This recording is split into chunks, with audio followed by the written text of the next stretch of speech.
নামটা মুছে নেই, আমার দুপাশে দুই সুন্দরী হট নায়িকা বসে আছে, ঘামিয়েই যাচ্ছে। আমি তো ভেবেছি যে ভাই আমাদের আর কোনো কাজ নেই, আমি মিমি, নাবিলা, চঞ্চল ভাই আমরা ভাবছিলাম যে তাহলে আমরা চলে যাই, খাওয়া দাওয়া করি, রাত হয়ে গেছে, আমাদের হয়ে গেছে। দেখ, আপনাকে অনেক ধন্যবাদ। যে আমারও একটা প্রশ্ন, মানে আমার কাছেও কিছু জানতে চাওয়ার ছিল।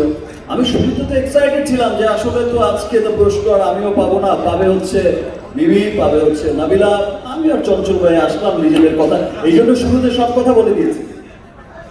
যাক, আপনার বলার সুযোগ আসলো।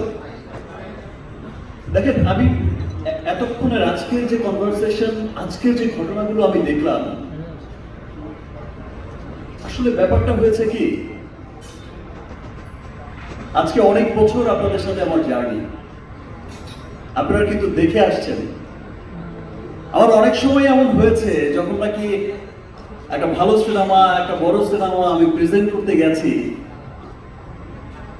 তার ম্যাক্সিমাম সময়টাই কিন্তু আমাকে অনেক বাধার মুখে পড়তে হয়েছে।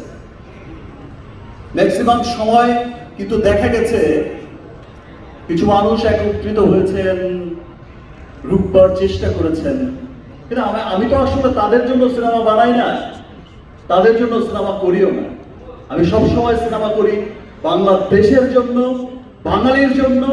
আমি সব সময় চেষ্টা করি বাংলা সিনেমা কিভাবে পৃথিবীময় ছড়িয়ে যাবে।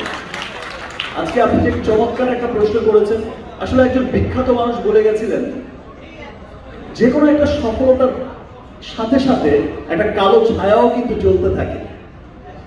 কালো ছায়াটা সেই সফলতাকে গ্রাস করতে চায়, কিন্তু ফাইনালে গিয়ে আর পারে না।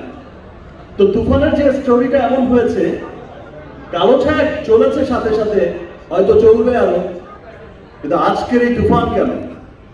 ইনশাল্লাহ আমি যতদিন ভালো সিনেমা করব, আমি আমার সিনেমাকে বুঝেই করব, আমার দেশের পক্ষের সিনেমা, আমার বাঙালির পক্ষের সিনেমা, বাংলা সিনেমার উন্নয়নের জন্য সিনেমা করব। আমি কোনো কালো ছায়ার জন্য সিনেমা করব না। আর সেই ভাইবটা আমি কিন্তু, এবার কোশ্চেনে আসি, অ্যান্সারে আসি, সেই ভাইবটা কিন্তু আপনারা দেখেছেন, আমি একটু আগেও বলেছি, টিজার রিলিজের পর, ট্রেলার রিলিজের পর, this is the first time সেটার রিভিউ করছে বাঙালির বাইরে গিয়ে ইংলিশরা, সেটা রিভিউ করছে আমেরিকানরা, হোয়াইটরা, অস্ট্রেলিয়ান হোয়াইটরা, জার্মান হোয়াইটরা। সো এটা সত্যি একটা গর্বের বিষয়। আমার বিশ্বাস যে দেখেন, আমি তো এই সিনেমা দিয়েই আর আমি বলতে পারি না যে কর্ণাটকের মতো বা তামিলের মতো হাজার কোটি বিজনেস করে নেব, বাট আমি এইটুকু বলতে পারি, সেই ক্লাবে যাওয়া, সেই বিশ্ব দরবারে যাওয়ার পথ চলাটা যেমন শুরু হয়েছিল গত বছর, এই পথ চলাটায় আমরা অনেক দূরে গিয়েছি। আজকে ইংলিশও আমাদের রিভিউ করছে, বাংলা সিনেমা রিভিউ করছে। ইনশাল্লাহ সামনের বছরে এমনও দিন দেখতে পাবেন। এখনই শুনি জামাইকার খবর, আর নিউ ইয়র্কের খবর, ডাবলিনের খবর, অস্ট্রেলিয়ার খবর, এখনই কিন্তু শুনি, আপনারাও শোনেন। ইনশাল্লাহ তুফানে গত বছরের চেয়ে বেশি নিউজ শোনা যাবে ইন্টারন্যাশনাল, তার সাথে মিডল ইস্টের একটা ভালো নিউজ শোনা যাবে, এবং আগামী বছরগুলোতে তারা অনেক অব্যাহত থাকবে, অনেক দূরে এগিয়ে যাবে। থ্যাংক ইউ আমাকে প্রশ্নটা করার জন্য ভাই।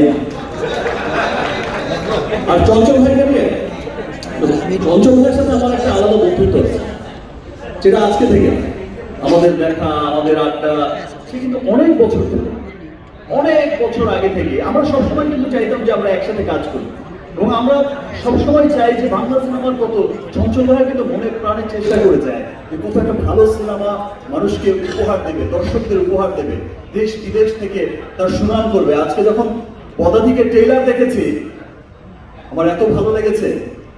আমি কলকাতা শহরে বসে যখন নাকি চঞ্চল ভাইকে নিয়ে কথা বলছিলাম, মানুষের এত ভালোবাসা দেখেছি, পদাতিকের গল্প শুনেছি, আমার সত্যি চঞ্চল ভাইকে নিয়ে, ইয়েস চঞ্চল ভাই আমারই বন্ধু, আর ব্যাপারটা এমনই ছিল, খুব গর্বের একটা নাম চঞ্চল ভাই।